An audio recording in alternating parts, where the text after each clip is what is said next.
let me explain first the general idea of descriptive statistics. Today we have to learn descriptive statistics. It is the second chapter in your textbook. And to understand how to use this, so mathematical side of the descriptive statistics is simple. I am sure that all of you can easily calculate these indicators, but interpretation can be sometimes a tricky exercise. Well, and in order to understand, in order to learn how to interpret such cases, we have to understand what descriptive statistics is. Well, but imagine that you have a large data about sales. Well, and you need to know a typical amount of sales in a typical shop. Well, how can you find typical amount of sales? Well, one way you can calculate the simple average of sales. Could be, well, but average has certain problems, well, and sometimes it doesn't work. Well, but in addition to average, simple average, we have other indicators can be used to generalize a data set. It is median, it is mode, they are quartiles, percentiles, and in addition, well, so yeah, and I think that's all. Well, and all of this stuff is used to find a single number, just a single number, to tell in general what we have. Well, for sure, any generalization means loss of information. Well, you see that, you know that somewhere sales can be high, somewhere sales can be low. Well, but when you calculate average sales or median sales, well, you obtain just a single number, well, and you don't know where your sales are high or low. Well, remember that but this information still is useful because sometimes we don't have sufficient amount of time or resources to look at all patterns in our data. Instead, it would be easier and better to work with simple averages and some numbers, generalizing the whole data set. But in addition to averages and related indicators, we have indicators of variability. Well, you know that some variables could show us very different numbers. For example, sales could vary a lot among shops, or somewhere sales can't vary a lot among shops. Well, and it could be very useful to learn how different our values are in the data set. This is, by the way, has a very interesting and important application in finance. Well, you know that in finance, especially when we work with stock market, with some public companies, we always need to think about risk and return.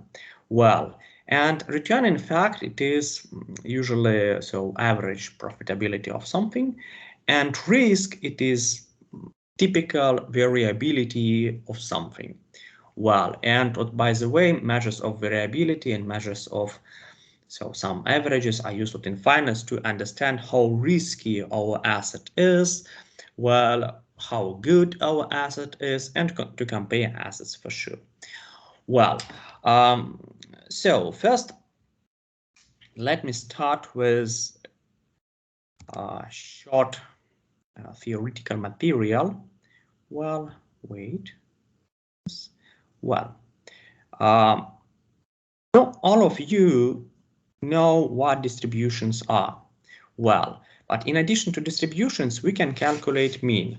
Remember that there is population mean and there is sample mean.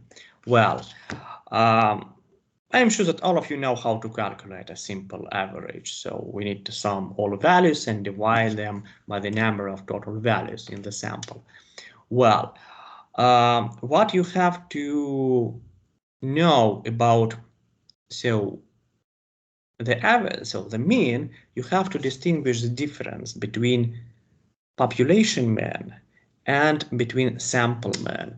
Well, what is the difference? Well, usually we use mu to represent the population mean.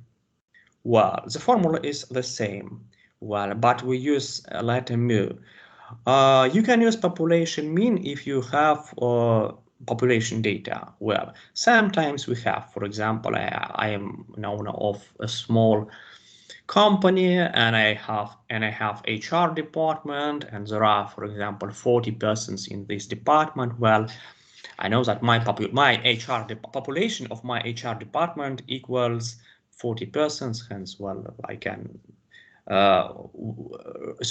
I can work with this information as I work with population data. But often we don't have a population data. Often we rely on sample data, and to rely on sample data, we calculate such a variable x bar. Well, this average is an example of statistics. Don't be confused. Again, remember, population mean or population average, if we want to write that it is a population average, we should use mu. If we want to tell that this number is a sample average, please use x bar. Well, so I'm sure that all of you know how to use, how to calculate averages manually or in Excel. But in addition, let me remind you some properties among our properties of the mean. First, so to compute the mean, the data must be measured at the interval or ratio level. It's a bad idea to calculate mean for nominal data because for sure the machine can calculate it well, but you cannot interpret this number well. Sometimes we could calculate the average for an ordinal variable, but I don't recommend you to do this because it could be, there are better strategies to generalize qualitative variables. Well, but once your variable is continuous as interval or ratio level, please use arithmetic means to generalize it. Please remember that mean is always unique. It's impossible to calculate two means. Well, also one important property is that sum of all deviations from the mean equal 0. The sum of deviations from the mean equals 0. This simple algebraic property is used in statistics and econometrics a lot to prove different theorems, to check different properties. Well, please remember this. Next, well, variable is the median. Don't read this slide, please. Let me give you a short example. How can we calculate, what does it mean, median? How to interpret it? Well, imagine that you need to generalize some variable.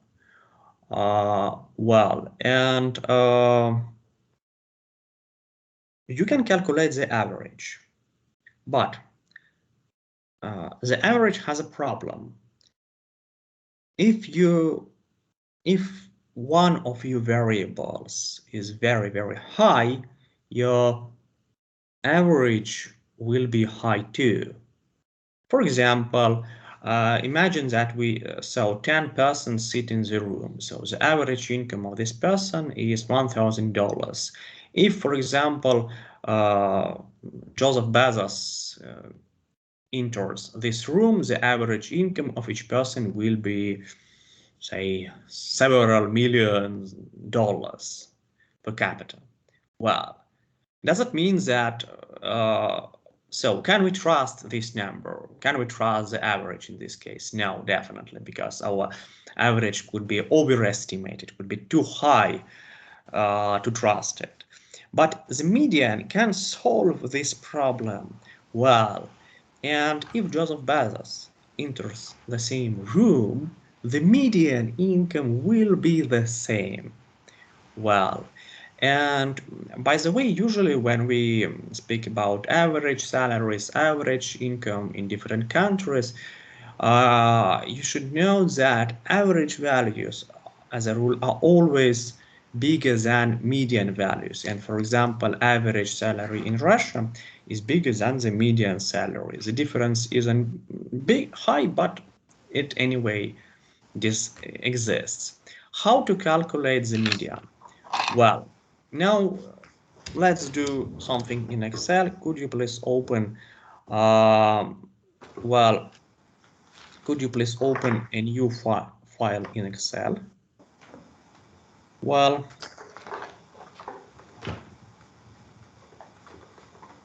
guys, are you ready? Someone, could you please turn off the microphone?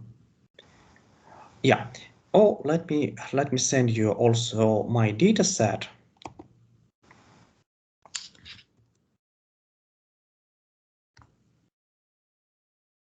Wait. Let me send you my data set to so.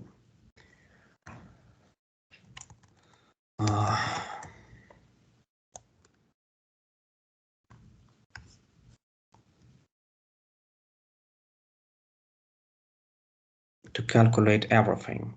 Well,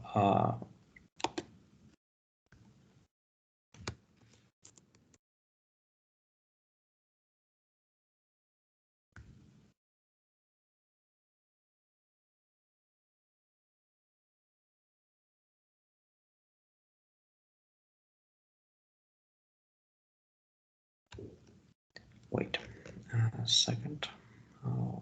Well,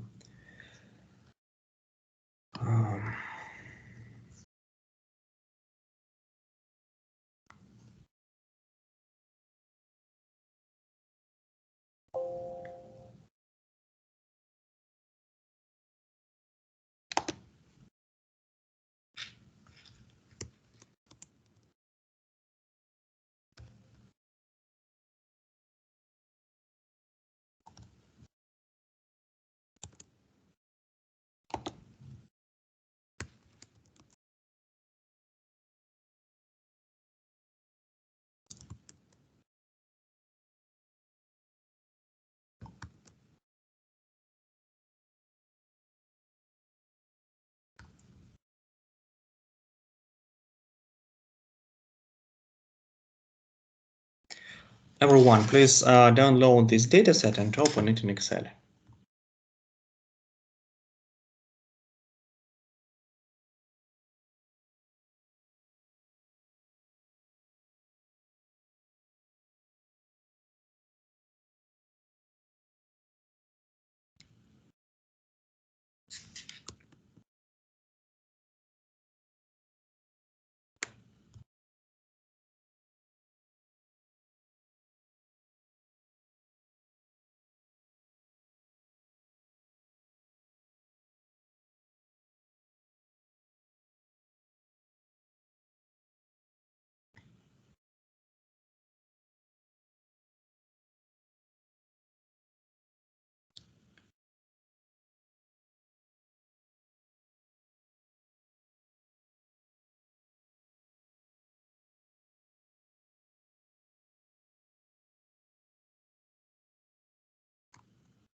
Type plus if you are ready.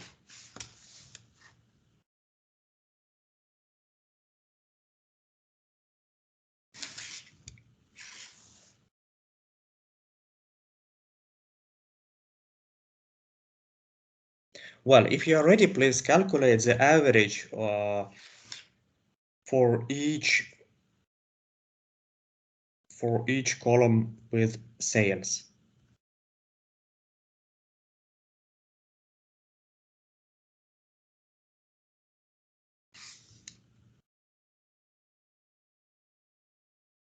For example, do this. calculate average sales for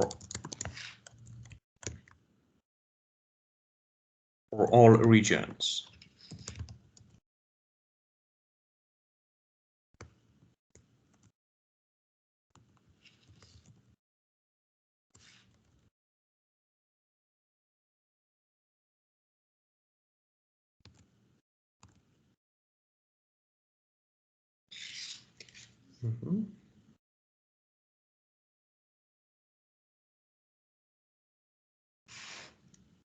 Well, now I hope that, should I wait a little?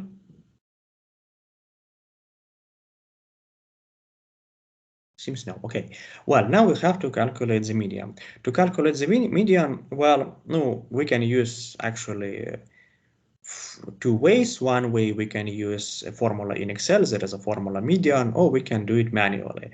For study purposes, it is better to learn how to calculate the median manually. Well, calculation is simple. Let's write name of our new variable here, median. Well, and first you have to sort your data set. You have to sort your data set, well, from smallest to largest value. Well, in principle, could you please sort it from smallest? And please don't expand the selection. Again, guys, don't expand. Click continue with the current selection.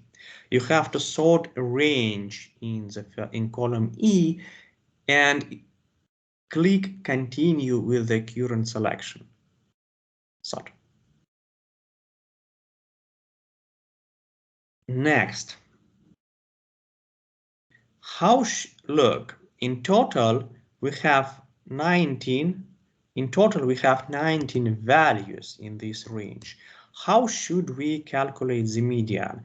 We should find a value so median is a value in the middle of our data set. We have to sort our data set, we have to find a value in the middle. This is our median. How to find a middle? Well, no, for sure we can count it manually, but there is a better way. We should find a number of our value. Look, I numbered all values in my dataset. 1, 2, 3, 4, 5, 19 is the last. Let me hide it.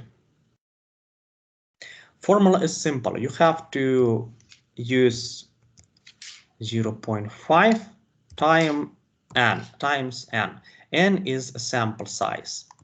Well, to calculate it, 0.5 times, and let's count total number of values in our data set. Let me show you the formula.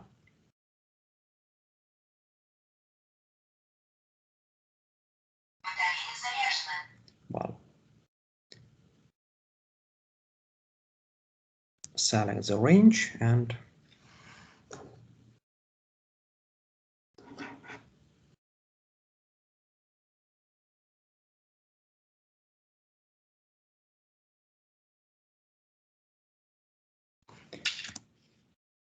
next, well, Excel tells, the formula tells that we have to use value number 9.5, but we don't have such a value, definitely. What should we do? We should round up, guys. We should round up this number. Let's slightly change our formula, and round up this number.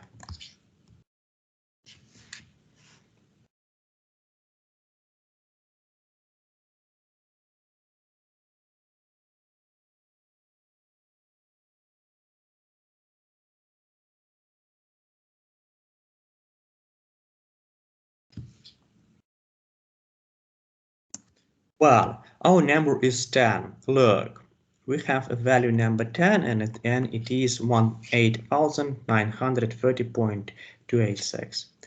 Well, probably it could be, this is our median. How to check whether your answer is correct? Well, to check whether your answer is correct, you can use formula in Excel, median, and select the range. It works as any, so like sum or average in Excel. Please use such a formula to calculate median in Excel.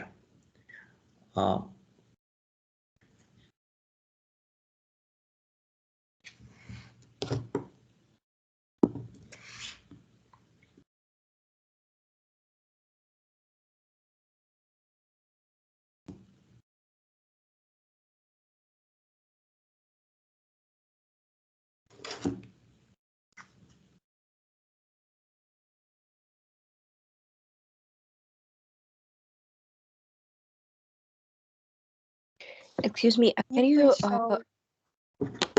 number, right? Your numbers must be the same. Sorry, can you show us the formula of first median, please? Yeah. Look, first this one, right?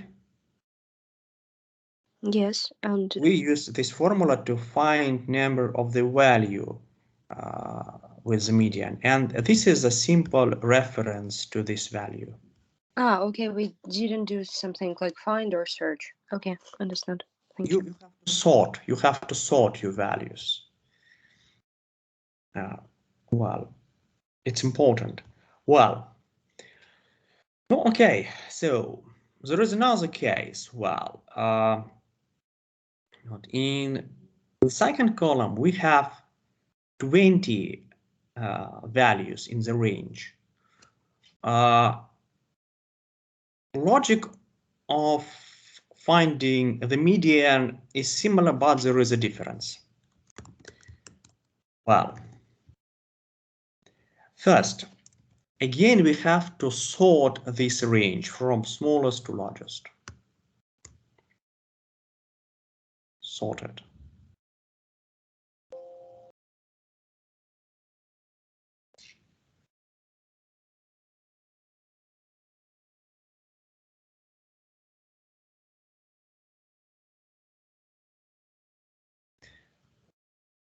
Once you sort your values, you should apply the same formula.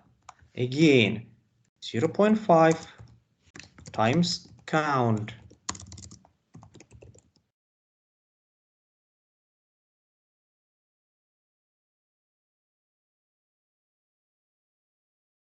Well, and its outcome is 10.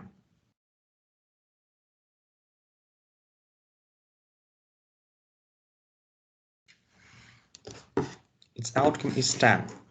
Well, next, well, you have to calculate this one. I plus 1. Well, if you see that the number of values is 20, you should add 1 point to this value. Well, add 1 point to 10. So again, if you see that your I is a whole number, you should use this I and you should use the next value. It should be I plus 1, 11. Well, and to calculate the median, we have to use two values, this one and this one. Excuse me, you had some problems with connection when you explained why we have I plus 1. Could you please repeat? Yeah. Again, look. So, when you have 19 values, or 17, or 15, or 13, or 11, or 9, and so on, it is of you have to apply just this formula like this, and that's it. So you have to round up your so the number, and this number should show what value must be used to find the median. But if you see that the sample size is 20, 18, 16, 14, 12, 10, and so on, you cannot find a single number in the middle of your range. Well, this number exactly in the middle. But if you have 20 values, so middle number doesn't exist. And what should we do? We should take two neighbor values in the middle. But we have to take two neighbor values in the middle, and the average is our median.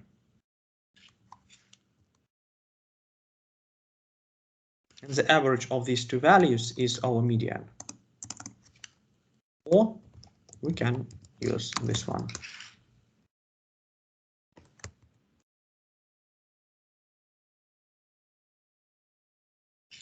Questions?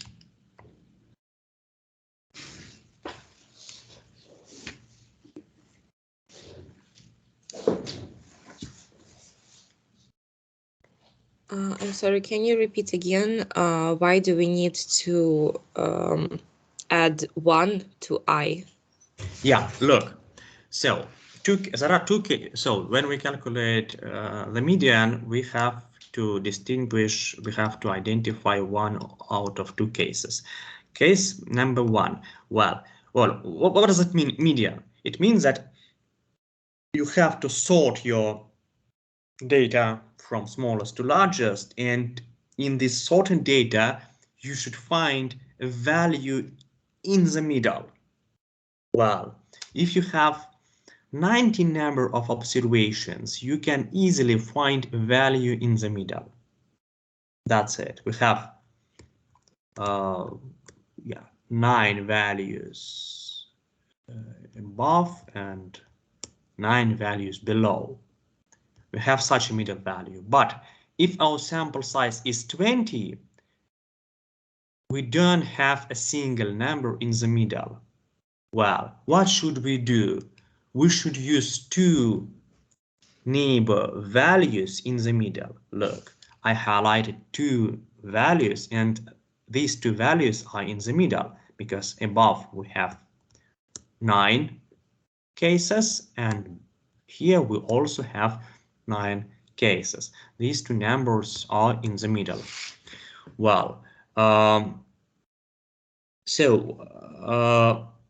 and this is the reason why we need to find two numbers here. First, we have to apply our formula to find the first value in the middle, and next we have to apply a formula, this formula, to find the second value in the middle. Well, that's it.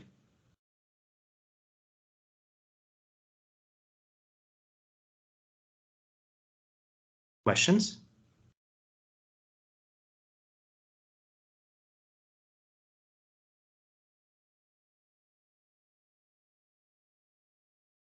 Okay, exercise.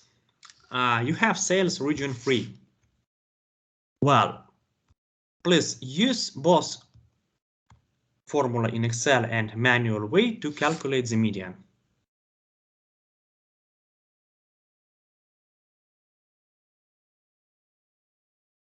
Calculate the median for the third region.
So this is my solution.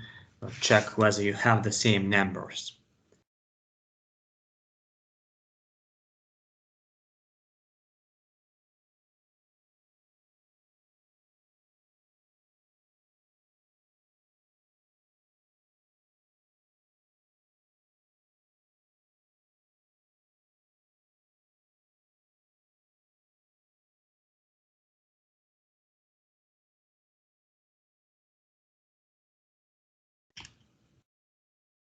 Guys, ready? Type in the chat plus if you are ready. For median 1, once again, yeah, sure. If you mean this,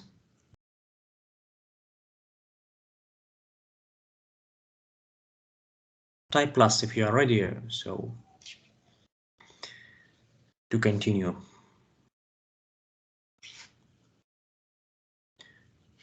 Well, now let's do one simple exercise. I mentioned that the average is very sensitive to extreme values, and at the same time I mentioned that median isn't sensitive to extreme values. Maybe I am wrong, and maybe I told you completely wrong information. Let's check. Let's take the first value in sales region 1, this one, and let's replace this value with 0 and see what, and look at your average and median values for the first region. Look, see what happens. What happens? We see that our average is a little bit smaller, but median is the same. Okay. Let's, just for study purposes, replace this number with something negative. For example, minus 100,000.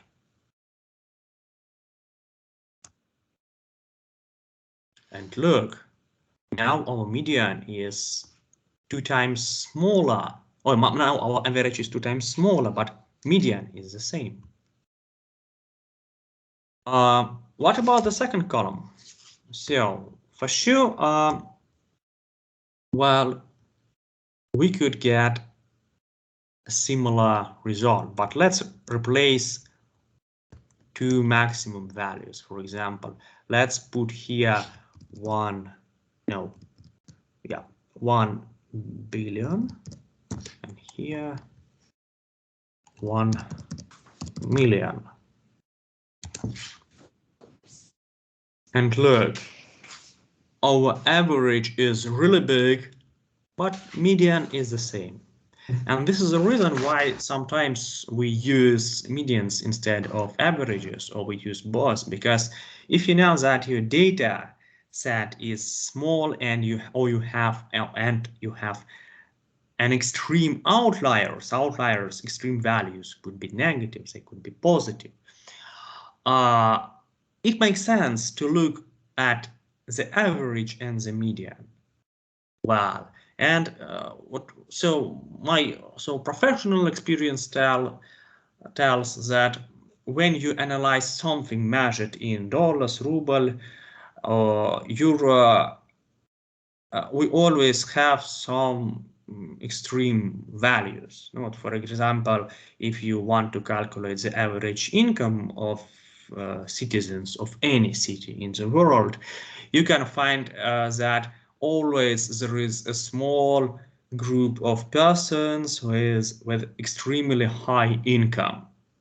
Well, always in any country. No, probably North Korea isn't the case, but other countries should follow this pattern. Well, and in this case, it makes sense to calculate the median and the average. How to interpret the median? It means that half of the population, half of our population, for example, so or half of our salespersons sell 8,930.3 or smaller. Again, median shows, so the percentage, so shows how to say that, so the limit of income for the half of the population. What, for example, this median means that half of our salesperson demonstrate performance being smaller or equal $1,008.5. Could you please interpret the median of the third column? Type in the chat your interpretation for the third median.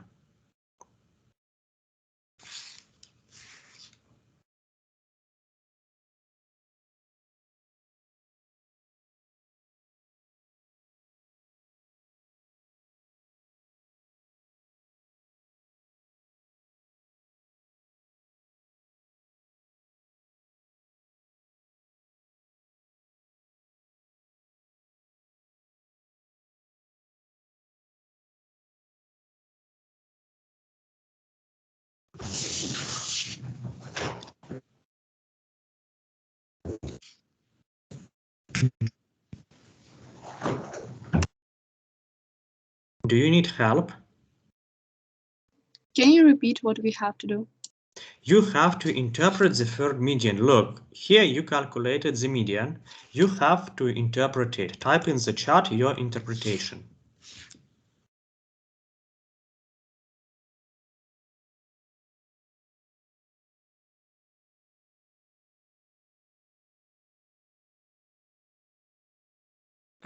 I'm sorry, what do you mean by interpreting it? What does it show? Yeah, well, meaning could be, usually we say interpretation, meaning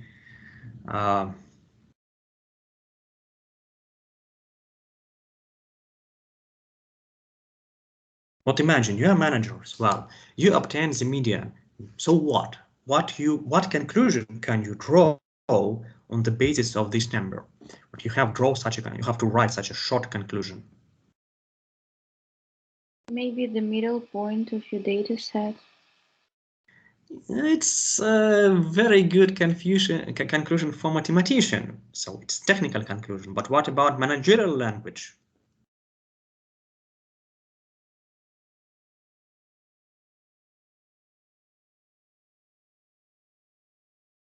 Okay, repeat.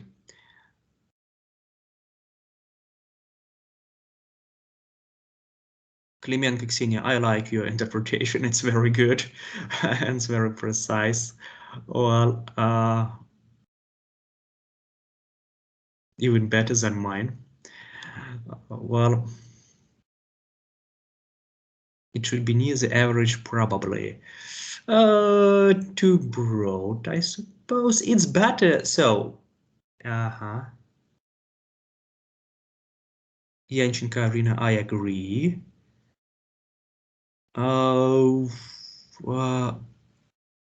Amir Arsalan, well, almost. Okay. Yeah, by the way, a point that median and average are close to each other is important, but before talking about this important note, let me tell how you should interpret the median always. So in principle, interpretation of any median is like a set phrase. You have to say that, so half of our cases could be firms, persons, salespersons, cats, dogs, so on. Half of our cases in the sample have something less than our median. Something is your variable name. Median, instead of the median, you should tell the number. For example, half of our salespersons demonstrate sales less than $10,504. That's it. It's sufficient to interpret the median. But what about the relationship between median and the mean? Well, that's interesting. Well, if you see that average is bigger than the median, it means that you have outlier in the right side of your distribution? Well, let me share my screen, my presentation with you to illustrate it. Look, this is a typical case when your median is smaller than the mean. It means that somewhere on the right side you have it means that you have extremely high values in the data set. If you see that mean is smaller than the median, it means that you have extreme low values in the data set. And if your mean and median are the same, it means that your distribution is symmetric. For sure, it is very difficult to find cases when our median and the mean are the same in practice, but they could be very close to each other, and it means, and as a rule, it is a signal that our distribution is a symmetric one. Well, what else? In addition to the mean, you can find another interesting word, mode. What mode is? Mode is the value that occurs most frequently. Well, by the way, we can get two modes, and in this case we have bimodal distribution, or it could be a single mode. Well, when we have to apply mode,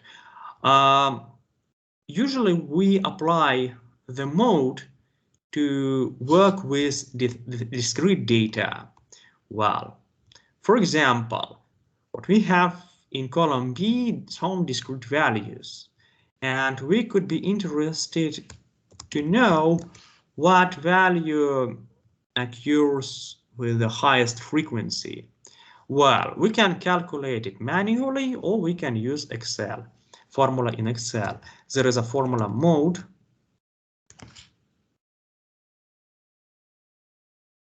And you have to select the whole range. And that's it. This is the mode. When we can use mode, we use mode when we have discrete values. So, and by the way, what it could be used to describe, for example, student marks. You know that your marks, your final marks, usually should be discrete. Well, what is the most frequent mark? Or what are two most frequent marks? And what is an interesting advantage? So one could ask me, why do we need mode when we have average and median? Well, for sure you can calculate average number of cars sold, and you can also calculate the average median value of cars sold. It could work. But anyway, you always have a single average. You always have a single median. It's impossible to get two medians, but it is possible to get two modes. And if you know that your distribution has two peaks and U values are discrete, you are lucky. You apply a mode indicator to know to the most frequent values. Well, but mode cannot work with continuous data. Well, even I'm not sure that Excel could calculate it. I would be very surprised. No, for sure it cannot. Well, why? Because when our data is continuous, we could observe such a variable where all values are unique. In this case, all values are unique, and it's impossible to calculate the mode. So we have to have at least two repeated values to calculate the mode. Well, what else? In addition to mode, we have another interesting indicator: first quartile, or third quartile, or percentiles. Well, what they are? So, yeah, the first quartile. Let's take the median. Median shows a value in the middle. Well, and we see that once we obtain the median, we can say that half of our population has for example, income less than our median value. But what if you want to find out some pattern for the 25% of your population? For example, what is so for example, you want to say that so 25% of population in our country has income less than something, and you want to find this something. Another example, you want to find average so sale, so you want to find so find out the performance of the 25% of so the worst salesperson in your sample. Well, and to know such an information, we have to use quartiles or percentile. So first quartile shows so information about so 25% of our population. Third quartile shows information about 75% of our population. How it works? So to do this again, so you have to apply the same logic as we use in finding the median. Well, first you have to find I. Well, and how to find I? You should apply such a formula. You should divide 25 by 100 and multiply it by sample size. Well,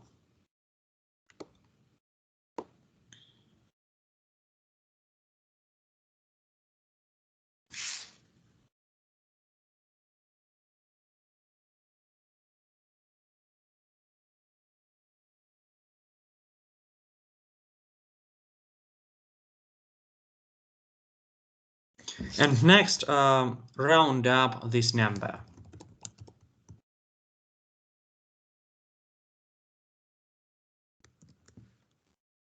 Let me hide these three columns to show you the whole formula.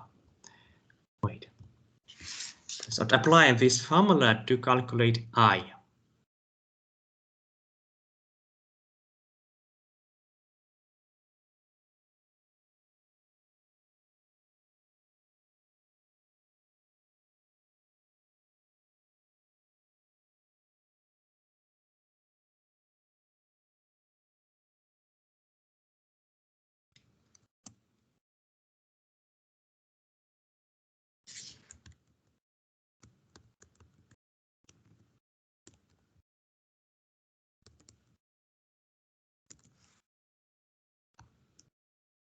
Ready?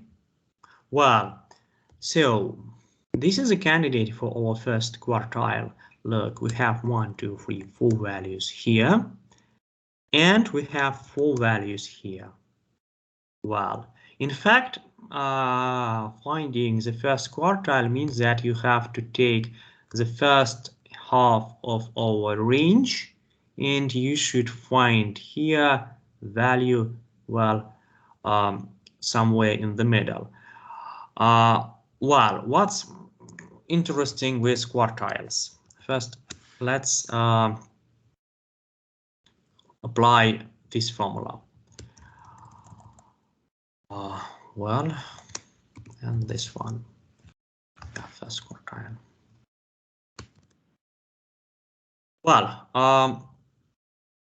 when we work with quartiles, we should know that in statistics there are different ways to identify such quartiles, and different textbooks and moreover different statistical softwares provides us with different quartiles. They aren't very different, but still they could be different. Well, in Excel, well, this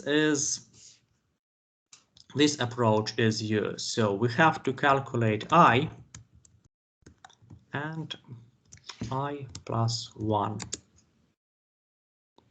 Well, I plus 1 is 6. This one, 2 values. Yeah. Well, Excel start counting our sample from the median.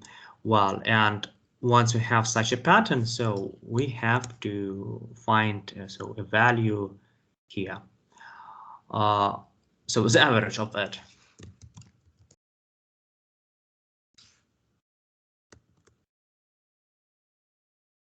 Well, what problems can we have when we calculate quartiles? So the first problem could be related to our small values. When we have a lot of zeros, for example, in our data set, our first quartile could be 0. Well, no, you will see it a little bit later in a couple of weeks when we work with professional statistical software. But now take this approach as is. How to calculate quartile for the second column? Logic is in principle the same. You should sort your data set well, but here we have two values for the median. And Excel uses this range to find value, well, in somewhere in the middle. So, and but the formula could be slightly different. So in Excel, this is the case, by the way, when solution from your textbook and solution from the Excel could be different. Well, what about the third quartile? The third quartile is the same as 25th quartile, but in the third quartile, you should replace, let me show you, you should replace,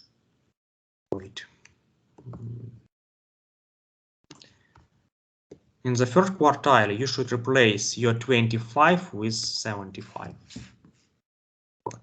And that's it. And next you have to follow the same logic. Percentiles are the same as quartiles, but in quartiles we have set percents, 25%, 75%, but in percentiles you can set your own percent, for example, 10%, 12%, and so on. But note that again, dealing with quartiles requires a little bit accuracy, because especially if you work with some external sources, because formulae can be different. Well, please now, so our time is limited, you know, and what we have to learn in addition to quartiles, we have to learn measures of variability. Well, why we use quartiles, medians, means, and so on. Let me show you. Or measures of dispersion. Well, we use different medians, means, modes, quartiles to find a typical value in our data set. So it's not complicated exercise, and we can easily find it. But what if we want to know how different our values are? Well, and in order to know this, we should work with measures of dispersion. And for sure, there are different measures of dispersion. The first measure of dispersion is simple. It is a range. Range is the difference between minimum and maximum. You have to calculate max value minus min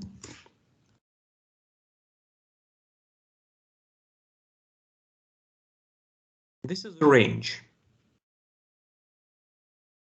Calculate this.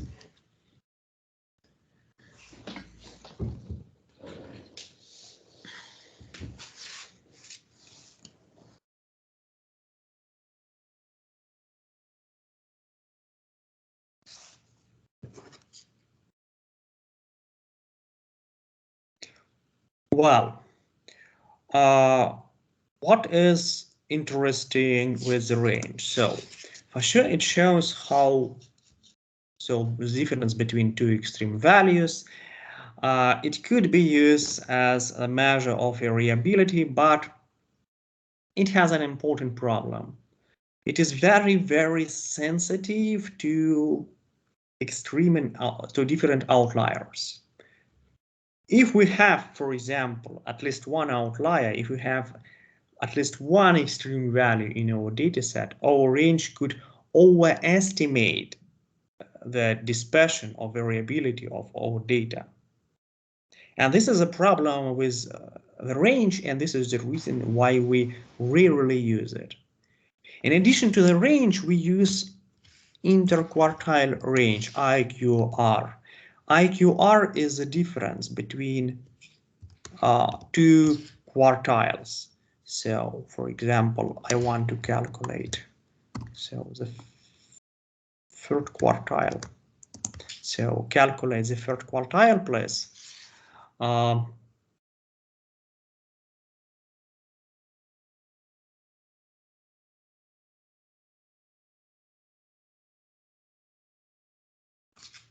Well, and IQR is the difference between the third and the first quartile. This is the difference. This is IQR, and we see for sure IQR is smaller than the range, because you know that quartiles don't take into account extreme values. It is smaller, and it could work, but IQR has an interesting problem. It loses a lot of interesting information. Well, anyway, I mentioned that when we generalize something, we always lose information. IQR loses a lot of information. We see just, okay, differences between two quartiles. And in addition to IQR, we can use the variance. Well, the variance measures the mean amount by which the values in a population or sample vary from the mean. Formula, so we use sigma squared without hat. We use just a sigma squared to denote population variance, and we use S squared to denote the sample variance. Well, and this is a formula for the variance, for the sample variance. But well, this could be used in Excel easily. You can calculate it manually, variance. Well, var S, for example, var S means sample average. But there is a problem with this indicator. Its output is a very large number, and this number doesn't have any units of measurement. We see that all sales are measured in dollars, but what are measurement units for variance? No one knows. And this is the reason why we don't use variance as this, but instead we often use standard deviation. Standard deviation probably is the most frequently used measure of the dispersion. Well, and to calculate the standard deviation, first you have to calculate the variance, and next you should take a square root of it. Square root of the variance is your standard deviation. I am sure that you should be familiar with this formula from your probability theory course. Well, in Excel we have a formula stdev s, and this formula calculates the standard deviation. Well, and units of measurement in standard deviation are the same as units of measurement in sales. Well, so some tips from practice when we want to describe the data set, when we need to make some descriptive statistics, we should always calculate the mean. We should always calculate standard deviation when we work with continuous data. Well, and if you wish, you could add medians, quartiles, IQR, range, or variance.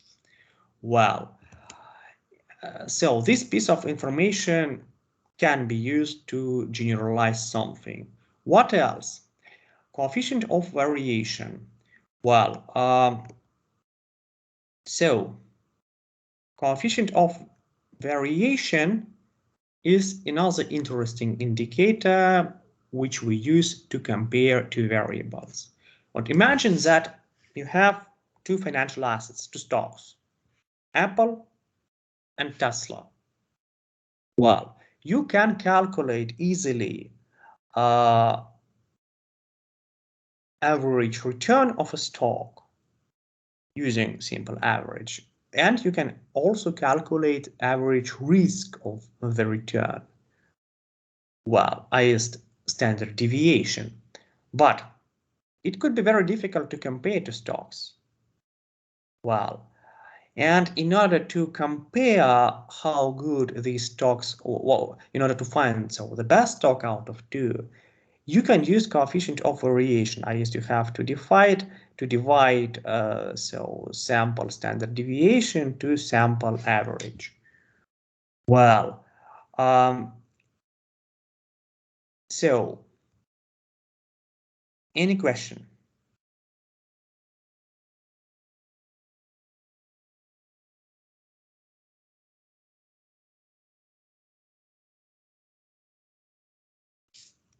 Mr. Johnny, I have a problem when calculating quartile number 3 manually.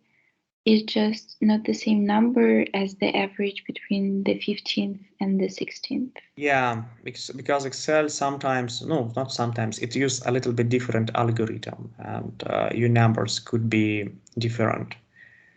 Well, but when we work with data, we will obtain the same numbers. So it's not, by the way, a serious problem, but could be. So it's just an Excel. Yeah, because different textbooks uses very different approaches to define quartiles. Okay, thank you. Well, it's yeah. So we use just formulas for searching quartiles, but not doing like searching I and then round up it or. Oh no, in practice, well, so as a practitioner, for sure, so it's better to use a formula, right? But in our seminars, you have to show that you understand how to calculate quartiles, medians. I guess you have to be able to calculate them manually. In your textbook, you can find a lot of examples. They probably could use a little bit different methods. Well, but they are also very, very simple. Please do these examples a lot to be able to explain, first of all, what you have. Well, I'm sorry, during exam, should we use like a formula or do we calculate it manually? Well, no, it depends what mark you want to get. If you want to get high mark, you should use both ways. You should demonstrate that you have a really good knowledge of statistics. But if you show us at least one way, it could be definitely sufficient to pass the exam. So to sum up, if you know at least one way of calculating these variables and you have such a question in exam, you will pass it definitely. Well, what else? In addition to all these variables, sometimes we have to work with weights. Weights in statistics are interesting. It's an interesting phenomenon, and it's so this topic is explained in very brief in your textbook, and let me explain it in a greater detail. Well, what weights are? What does it mean? Well, imagine that you survey students. You randomly choose students from randomly choosing universities, and your sample is 100 students. Well, you hope that your sample is representative, so it's fine. And you know that each person in your sample represents a certain group of students. Again, once you randomly survey persons, well, you know that each person, each case, it is a representative. It represents or reflects a group of persons with the same characteristics. For example, imagine that I interviewed a female. Her age is 25. She has a master degree in management, and she works in Deloitte. Well, no, she works somewhere in finance. Well, I know that, and I hope you know that this isn't a single woman working in Deloitte whose age is 25, right? I am sure that there are a lot of women with the same characteristics in Deloitte and maybe similar companies. And this interviewed person, she represents a group of persons with the same characteristics. Well, and when we survey persons, we can randomly choose them. And by chance, imagine that we are unlucky. We surveyed a lot of very, very unusual and rare individuals. Well, for example, they are from small ethnic groups, or they speak, they know, so some maybe unusual languages, rare languages, or they are extremely old. Well, and you know that these unusual persons, so they should represent small group of the population. But in your sample, the share of this person is large, just by chance, because you're unlucky. And at the same time, we have typical persons in our sample. Their share is also large, but it isn't large as it should be. What should we do? Should we run survey again? No, it's not necessary. It's very expensive. It is sufficient to use weights. We can say, okay, guys, you are typical persons, and we want to assign you higher weight in our analysis. And you guys, you represent a small group of persons, and we would like to assign you a small weight. And once we do this, we can calculate our weighted average. And let me show how it looks like. Well,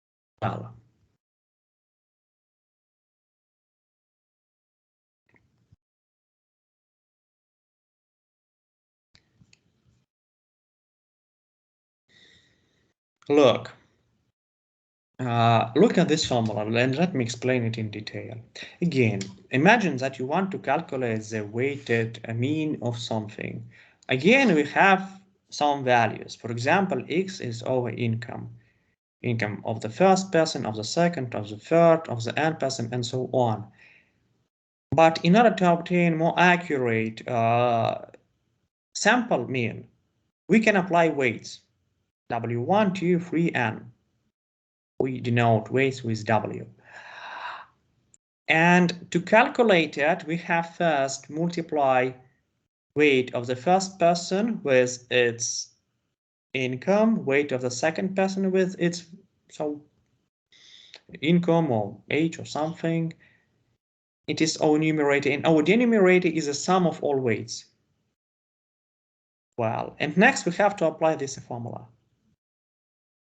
Where can you find such an approach in practice? If you open any statistical fact book, if you open any statistical fact book and if you find their average income or average of something, I am sure that you will look at weighted averages.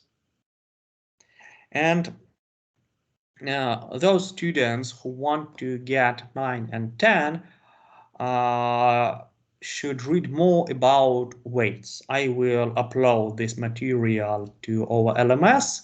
We won't check in the next seminar, so you will learn more about weights. Well, what else? In principle, our lecture is almost over. What you have to do at home? At home, guys, please learn how to calculate averages, medians, modes, quartiles, percentiles, standard deviation, variation, range, and interquartile range, and CV also. Well, what you have to be able to do all of this stuff, and what is more important, and we would like to emphasize that, you have to be able to interpret it. Well, and in the textbook, you have a lot of interpretations. How to learn how to interpret indicators in statistics. My recommendation for students, highlight examples and learn them by heart. Well, if you know, in the next seminar, we would like to check whether you can calculate something more, and we won't check very carefully whether you can interpret it. But next seminar, we have to learn more how to interpret such indicators because it is more important for managers. Well, and so I think that's all. And could you please type in the chat what you have learned today?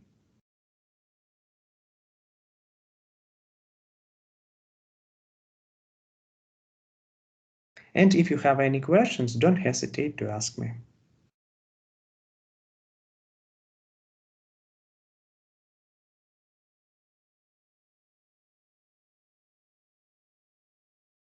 Can you please explain us the time about third quartile, why we have different equations? Because Excel in your textbook uses different formula. So we should use averages and Excel use just medians. Yeah, in case of average and median, and mode, your results in Excel and textbook must be the same, but with quartiles, you could obtain different outcomes. And when we are working with quartiles, should we include median from the whole range in our quartile or not? Well, yes. No, it depends on your. It depends on your sample size. If median, is a single number. Mm-hmm. Okay. Thank you. So, also, I would like to inform you that if you need my consultation, usually I am at the office at work every Monday. And this week, probably I will be tomorrow at HUC. So if you have questions or and guys, please, if you see that you don't understand something,